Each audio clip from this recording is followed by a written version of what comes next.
OLE, the utopian world of online education.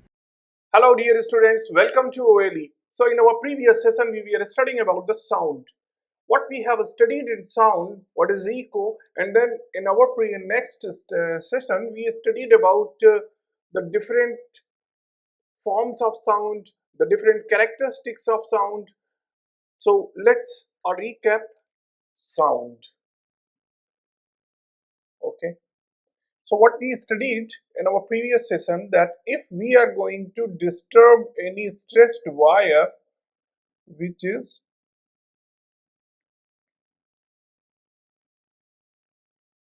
fixed from both ends, and if we are going to disturb this wire from the middle of the length, then there will be to and fro motion, and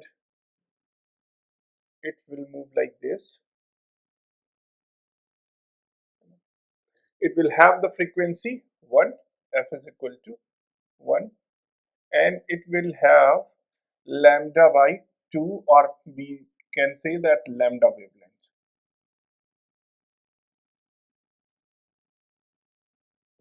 when L is equal to L by 2, जब हम L by 2 length पे इसको disturb करते थे तो ऐसा हमने देखा था. What if we disturb it from L by 4 length? अगर हम इसको L is equal to L by 4 कर देते हैं, lambda is equal to lambda by 2 हो जाता है, तब फ्रीक्वेंसी कितनी होगी?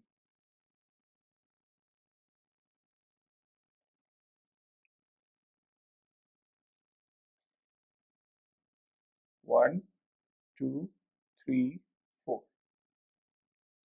अगर हम इसको L by 4, this is L by 4, अगर यहाँ से हम इसको डिस्टर्ब करते हैं तो हमने देखा कि ये दो टू एंड फ्रो मोशन में दो बना देता है वेव्स, और इस तरह से मोशन करता है, दो वेव बना के up down to and fro motion करता है, यानी इसकी फ्रीक्वेंसी क्या हो जाती है? 2. और हमने एक और केस देखा था कि अगर हम L को L by 6 पे डिस्टर्ब करते हैं, L is equal to L by 6, तो ये कुछ इस तरह की वेव फॉर्म करता है. ठीक, इसमें L लैम्डा बाई 3 हो जाती है वेवलेंथ, है ना, और फ्रीक्वेंसी कितनी हो जाती है? 3. ठीक, जब हम इसको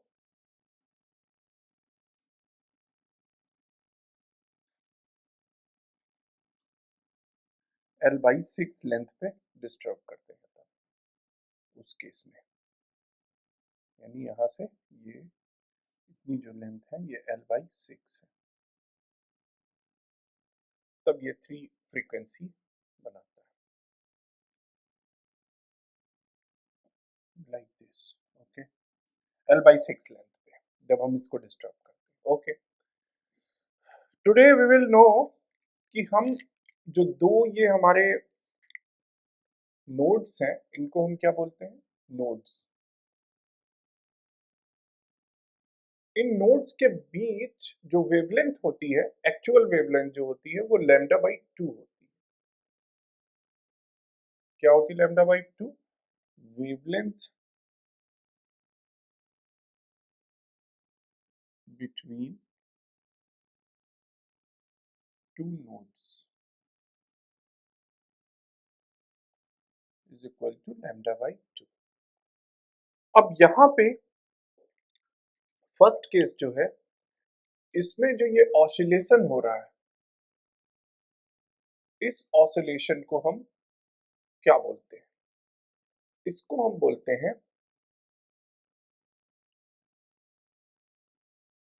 फर्स्ट हार्मोनिक. First harmonic.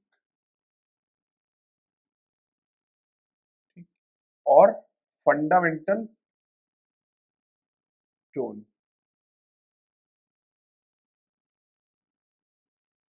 या प्रिंसिपल नोट भी बोलते हैं, और इसको हम प्रिंसिपल नोट भी बोल सकते हैं.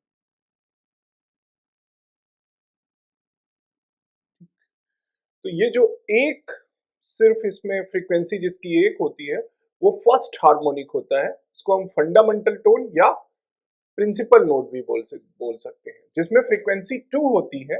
ये इसके लिए जब फ्रीक्वेंसी 2 है, ये कौन सा केस है, व्हेन फ्रीक्वेंसी 1 है। जब वेव की फ्रीक्वेंसी 1 है तो इसको हम फर्स्ट हार्मोनिक बोलते हैं या फंडामेंटल टोन बोलते हैं, फर्स्ट हार्मोनिक बोलते हैं, और इसको फंडामेंटल टोन बोलते हैं या प्रिंसिपल नोट भी बोलते हैं। इस केस में जब फ्रीक्वेंसी 2 है, when f is equal to 2, इसको क्या बोलते हैं, सेकेंड हार्मोनिक। सेकेंड हार्मोनिक या फिर इसको हम फर्स्ट ओवरटोन भी बोलते हैं, फर्स्ट ओवरटोन। ठीक, ये सेकेंड हार्मोनिक है और फर्स्ट ओवरटोन है। और जब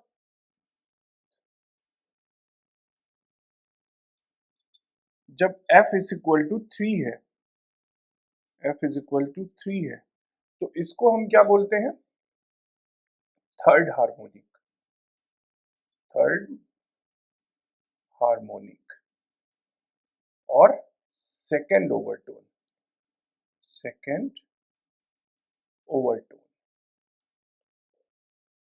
ठीक, तो ये क्वेश्चन कई बार पूछा गया है कि इसमें first harmonic, select the first harmonic, second harmonic, या इनको क्या बोलते हैं, सेकेंड ओवरटोन कौन सा है, फर्स्ट ओवरटोन कौन सा है, और थर्ड हार्मोनिक कौन सा है।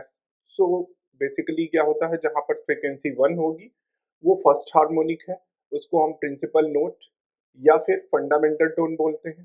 जहां पे फ्रीक्वेंसी 2 होगी, देयर हम इसको क्या बोलेंगे, सेकेंड हार्मोनिक या फिर फर्स्ट ओवरटोन। फर्स्ट ओवरटोन ये क्या है, थर्ड हार्मोनिक और second overtone. So this is about that. अब आज हम एक चीज और जानते हैं जो बहुत ज्यादा क्वेश्चन पूछे गए हैं जिसपे बोर्ड में स्पेशली, और मोस्ट ऑफ द टाइम थोड़ा कॉम्प्लिकेटेड हो जाता है, बच्चों को समझ नहीं आता है। हम उस चीज को बहुत ही क्लियर आज करते हैं, बहुत इफेक्टिव वे में आपको पूरी तरह समझ में आएगा क्या बताना चाहते हैं हम। जब स्ट्रेच्ड स्ट्रिंग होती है तो उसकी नेचुरल फ्रीक्वेंसी क्या होगी, ये बहुत इंपॉर्टेंट टॉपिक है। Natural frequency of stretched string या वायर।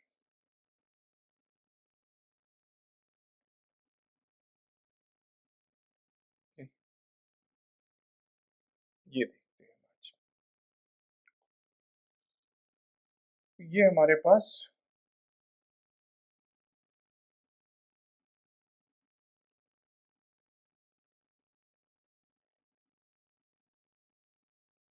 एक रॉड है जिसको हमने एक एंड से फिक्स कर दिया। ओके, अब एक चीज जो पहले हम बताना चाहेंगे कि यहाँ पे जो वेव है, ये वेव है या फिर ये वेव है या ये वेव है, इन वेव्स की जो स्पीड होती है वो कांस्टेंट होती है। और वो किस पे डिपेंड करती है, वो किस पे डिपेंड करती है, वेव स्पीड मटेरियल पे।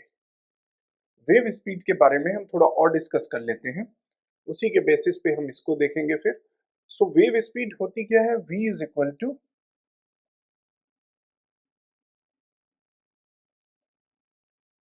F lambda. Okay, v is equal to F lambda होती है। और v क्या होता है, v क्या होता है, under root T upon mu. ये समझना है हमें। ठीक, T upon mu, v is equal to T upon mu. Mu यहाँ पे क्या है, म्यू जो है mass per unit length, mass per unit length of wire या स्ट्रिंग जो भी है। सो mu is mass per unit length of wire. अब मान लिया हमने कि ये वायर है, ये वायर है, ठीक, इसको हमने मान लिया ये वायर है। इधर देख लेते हैं।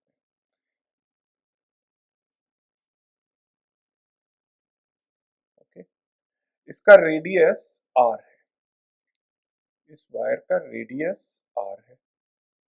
ठीक, इसमें हमें निकालना है कि मास पर यूनिट लेंथ कितना होगा इसका। ठीक है, तो मास क्या होता है?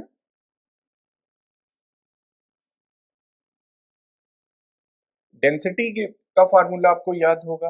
डेंसिटी इज इक्वल टू क्या होता है? Mass upon volume. Mass upon volume, तो यहां से हम मास निकाल सकते हैं। मास क्या हो जाएगा? Density into volume. डेंसिटी को रो से डिनोट करते हैं, वॉल्यूम को वी से। ठीक, अब इसका वॉल्यूम क्या होगा? इस वायर का वॉल्यूम क्या होगा? Is equal to rho into pi r square l. Volume क्या होगा? Pi r square l. Pi r square area और एल लेंथ का अगर ये है वह, एल इसकी लेंथ हो गई। Area into length is equal to volume. तो ये मास हो गया, लेकिन हमें क्या चाहिए? म्यू। म्यू क्या है? Mass per unit length of wire, है ना। तो मास पर यूनिट लेंथ यानी म्यू क्या हो जाएगा यहाँ पे? Pi r square l into rho upon l. L l will cancel out, so mu is equal to pi r square rho. ये मिल जाएगा हमें म्यू की वैल्यू। अगर यहाँ पे हम म्यू की वैल्यू को पुट करें तो what we will get, so we will put this value of mu here in this equation. What we will get? V is equal to under root T upon pi r square rho. Okay. Now we know V is equal to F lambda. और दो node के बीच, ये अगर दो nodes हैं तो उनके बीच wavelength कितनी होती है? स्ट्रेच्ड स्ट्रिंग अगर इनके बीच में है तो उसकी वेवलेंथ लैम्डा बाई 2 होती है। That is equal to lambda by 2। इनके बीच की लेंथ जो है लैम्डा बाई 2 होती है, ये एल। ठीक, सो फ्रीक्वेंसी क्या हो जाएगी? F is equal to V upon lambda. ठीक, हमें फ्रीक्वेंसी निकालनी है ना इस स्ट्रेच्ड स्ट्रिंग की। इस स्ट्रेच्ड स्ट्रिंग की लेंथ कितनी है? एल। एल लेंथ की स्ट्रेच्ड स्ट्रिंग है। ठीक, हम इसकी फ्रीक्वेंसी निकालना चाहते हैं तो एफ इज इक्वल टू क्या हो जाएगा? V upon lambda. हमें वी चाहिए था, वी हमने निकाल लिया। वी इज इक्वल टू क्या होता है? Under root T upon mu. T क्या है कि कितना हम टेंशन है, कितना टाइटली हमने उसको यहाँ पे स्ट्रिंग को बांधा हुआ है, कितना टाइटली बांधा हुआ है, तो उतना ज्यादा टेंशन होगा। और म्यू क्या है? Mass per unit length of wire. इस वायर का पर यूनिट लेंथ में कितना मास है, वो दोनों चीजें हमने निकाली। ठीक, तो मास की हमने वैल्यू निकाल ली जो हमें मिली pi r square l. Per unit length के लिए हमने अपान एल कर दिया। ठीक, तो अपान एल करने पे pi r square rho we got. So we put the value of mu here in the equation, in this equation. What we got? V is equal to under root T upon pi r square rho. Now we know that frequency is equal to V upon lambda. Okay, and lambda is 2L. Yeah, lambda क्या है? 2L. Okay, so we will put the value and get the frequency of natural frequency of a stretched string. F is equal to V upon lambda. So lambda is equal to 2L. So 1 upon 2L into under root T upon pi r square rho. Okay. अब on the basis of this हम कुछ conclusions देखते हैं। क्या conclusions? अगर frequency हम चाहते हैं कि कम से कम हो, थ्रिल ज्यादा हो, जो वॉइस हम प्रोड्यूस कराना चाहते हैं या जो वॉइस जनरेट कराना चाहते हैं उसमें हम चाहते हैं कि ज्यादा से ज्यादा थ्रिल हो। थ्रिल कब ज्यादा होगा? Shrill directly proportional to frequency, है ना। थ्रिल फ्रीक्वेंसी से हम रिलेट करते हैं, जब जितना ज्यादा फ्रीक्वेंसी होगी उतना ज्यादा श्रिल होगा, है ना। फ्रीक्वेंसी जितनी ज्यादा होगी उतनी ज्यादा श्रिल होगी। तो यहाँ पे फ्रीक्वेंसी अगर हमें ज्यादा रखनी है तो एल की वैल्यू को उतना कम करना पड़ेगा, है ना। जितना कम करेंगे उतनी ज्यादा फ्रीक्वेंसी होगी, उतना ज्यादा श्रिल होगा साउंड। आर पे कैसे डिपेंड करता है, जितना पतला थिन वायर होगा, जितना थिन वायर होगा, ठीक, रेडियस उतना कम होगा, रेडियस जितना कम होगा फ्रीक्वेंसी उतनी ज्यादा होगी। Thin wire have more frequency,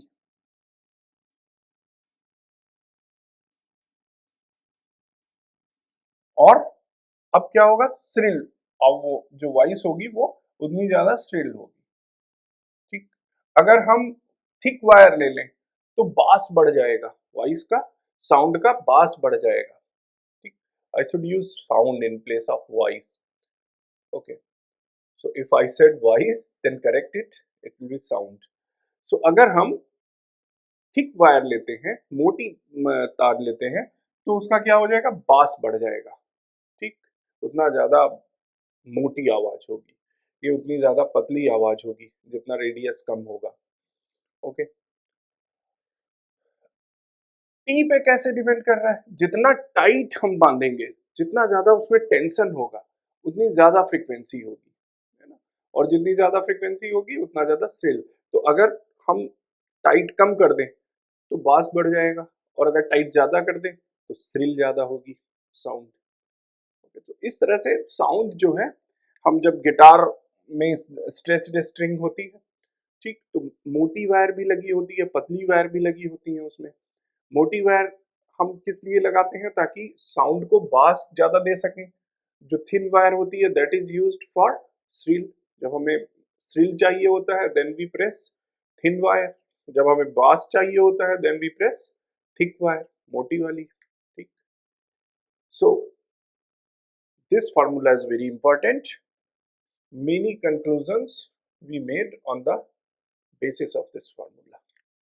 Hope you got, है ना, पूछा भी बहुत बार जाता है नेचुरल फ्रीक्वेंसी क्या होगी स्ट्रेच्ड स्ट्रिंग की।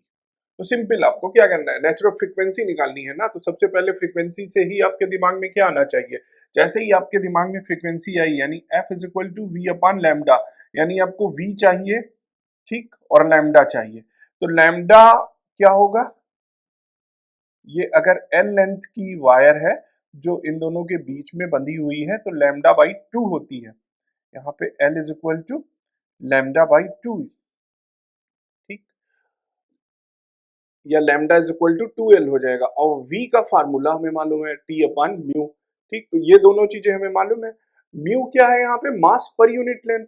तो हम इस वायर के लिए जो हमने इन दोनों के बीच में बांधा है इसका मास पर यूनिट लेंथ निकाल लेते हैं, ठीक। मास क्या होता है, डेंसिटी इंटू वॉल्यूम। अब इसकी डेंसिटी तो रो होगी, वॉल्यूम क्या होगा, एरिया इंटू लेंथ। एरिया कितना है, पाई आर स्क्वायर, क्यों, क्योंकि इसकी रेडियस आर है, रेडियस जो इसकी है वो आर है, ओके। तो हमने इसका वॉल्यूम निकाल लिया, और वॉल्यूम निकालने के बाद रो से मल्टीप्लाई कर दिया तो हमें क्या मिल गया, मास। अब मास पर यूनिट लेंथ चाहिए तो अपान एल कर दिया, mu we got pi r square, rho value put कर दी, फिर हमने फ्रीक्वेंसी निकाल ली, this we frequency got. And on the basis of this formula we made many conclusions कि वायर थिक होगी क्या होगा, थिन होगी क्या होगा, उसकी लेंथ लंबी कर देंगे तो क्या होगा, टेंशन ज्यादा ज्यादा हम उसको टाइट बांधेंगे तो क्या होगा, और अगर ढीली बांधेंगे तब क्या होगा। All these conclusions are on the basis of this formula, और बहुत इंपॉर्टेंट है ये डेरिवेशन, इसलिए इस पे जरूर ध्यान दें, जरूर पढ़ें अच्छे से, ओके। अब बात कर लेते हैं फोर्स्ड वाइब्रेशन की। फोर्स्ड वाइब्रेशन ये क्या होता है, okay, let discuss about forced vibration.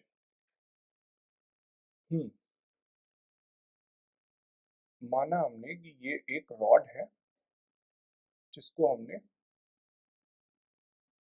Fix कर दिया है एक एंड से, ओके, और डिस्टर्ब किया यहाँ से हमने इसको, थोड़ा सा डिस्प्लेस किया और छोड़ दिया, वैक्यूम में रखी हुई है, तो इसकी कुछ नेचुरल फ्रीक्वेंसी होगी, ठीक, अपनी इसकी कुछ नेचुरल फ्रीक्वेंसी होगी, यानी number of oscillations in 1 second, okay, that will be constant या फिक्स्ड होगी। क्यों? क्योंकि हम नेचुरल फ्रीक्वेंसी की बात कर रहे हैं तो वो फिक्स होगी, क्योंकि कोई रेजिस्टिव फोर्स नहीं होगा, यानी इसका एम्पलीट्यूड जो है वो भी कांस्टेंट होगा, उसमें भी चेंज नहीं होगा, है ना। तो अगर इसकी नेचुरल फ्रीक्वेंसी हमने मानी, अगर हम मान लें कि इसकी नेचुरल फ्रीक्वेंसी 50 हर्ट्ज है, यानी एक सेकेंड में ये 50 बार अप डाउन हो रहा है, टू एंड फ्रो मोशन कर रहा है, ओके। अब हमने इस पर कोई फोर्स लगा दिया, हमने इस पे एक्सटर्नल पीरियोडिक फोर्स लगा दिया। ये क्या होता है? External periodic force, what is this? External मतलब बाहर से, पीरियोडिक मतलब एक आपने ये फोर्स लगाया, ठीक, हर बार उतना ही फोर्स उस पर लग रहा है और उस फोर्स की वजह से वो अप डाउन मोशन कर रहा है, ठीक, हर टाइम इंटरवल पे ये जैसे हमने लगाया फोर्स, बॉल नीचे गई, नीचे से फिर ऊपर आई, फिर फोर्स लगा, फिर नीचे से ऊपर, तो ये पीरियोडिक हर हर एक सेकंड पे उस पे खट खट खट खट फोर्स लग रहा है और अप डाउन मोशन कर रहा है, ठीक, एक्सटर्नल पीरियोडिक फोर्स हम उस पे लगा रहे हैं, ठीक, हर 0.15 सेकेंड पे हम उस पे फोर्स लगा रहे हैं, पीरियोडिक फोर्स कॉन्टिन्यूसली, जिसकी वजह से वो टू एंड फ्रो मोशन कर रहा है, ठीक। तो एक सेकेंड में कितनी बार हमने वो फोर्स लगाया जिसकी वजह से उस कितनी बार बॉल अप डाउन हुई, वो उसके ऑसिलेशंस हुए, ठीक, तो हमने माना कि 100 ऑसिलेशंस हुए, यानी फोर्स जो हमने एक्सटर्नल पीरियोडिक फोर्स लगाया उसकी वजह से इसकी फ्रीक्वेंसी क्या हो गई? 100 हर्ट्ज।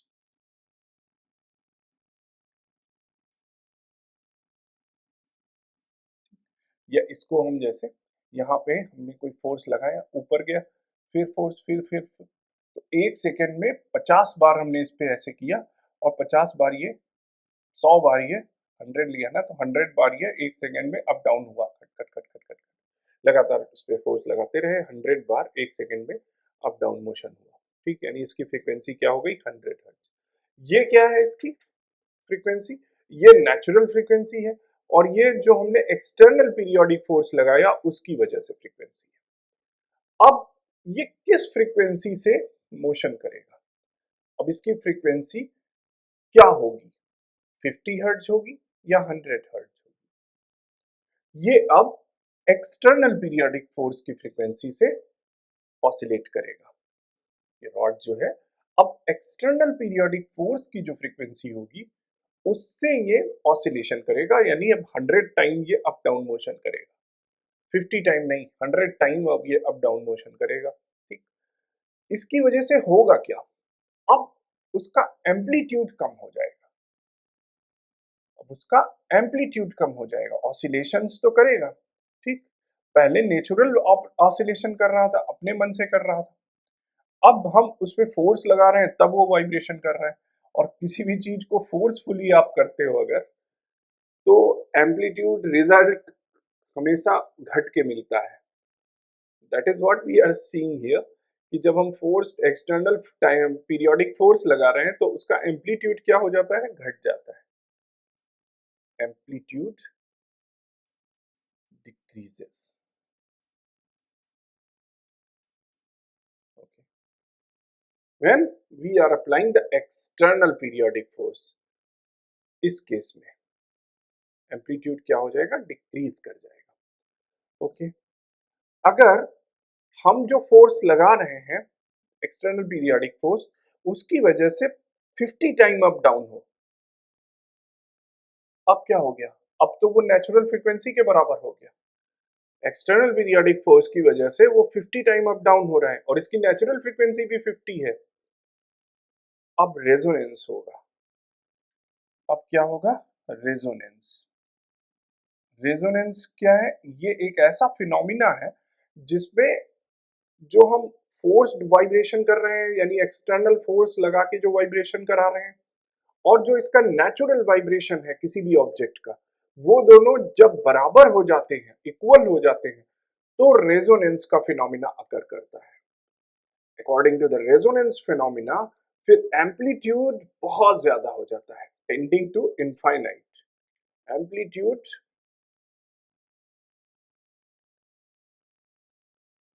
टेंड्स टू इनफाइनाइट, बहुत ज्यादा हो जाता है।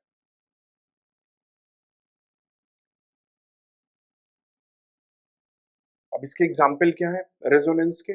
जैसे कोई ब्रिज है, उस पे ब्रिज का कुछ नेचुरल फ्रीक्वेंसी होगी जिससे वो अप डाउन होगा, स्प्रिंग्स वगैरह लगे होते हैं ना, तो नेचुरल फ्रीक्वेंसी कुछ होगी। अब उस पे अगर सोल्जर्स को निकालते हैं हम, कोई टुकड़ी है सेना की जो उस पे निकल रही है, तो उनकी पैरों की फ्रीक्वेंसी जो है अगर उस ब्रिज की फ्रीक्वेंसी से मैच कर जाएगी तो रेजोनेंस हो जाएगा, तो पुल वो गिर जाएगा, इतना ज्यादा एम्पलीट्यूड हो जाएगा कि वो ब्रेक हो जाएगा, डिस्ट्रॉय हो जाएगा, है ना। जो ब्रिज होगा वो डिस्ट्रॉय हो जाएगा, खराब टूट जाएगा। इसलिए सैनिकों को उस पे बोलते हैं कि अलग अलग फ्रीक्वेंसी से, मतलब आप अपनी नेचुरल चाल चलो, ऐसा नहीं कि उस पे जो एक डिसिप्लिन में सबके पैर एक साथ पड़े, सभी जितने भी सैनिक हैं उस पे एक साथ पैर पड़े, यूनिफॉर्मली मोशन करें, तो नहीं करवाते। क्यों? क्योंकि फिर रेजोनेंस का फिनोमिना अकर कर जाएगा। Okay, so hope that you got what is the natural frequency of a stretched string, what are the conclusions from this formula, and what is forced vibration. So that's all for today's session. Hope that you will be more enriched with the knowledge in today's session. We'll meet in the next session. Till then, take care of yourself and have a great day.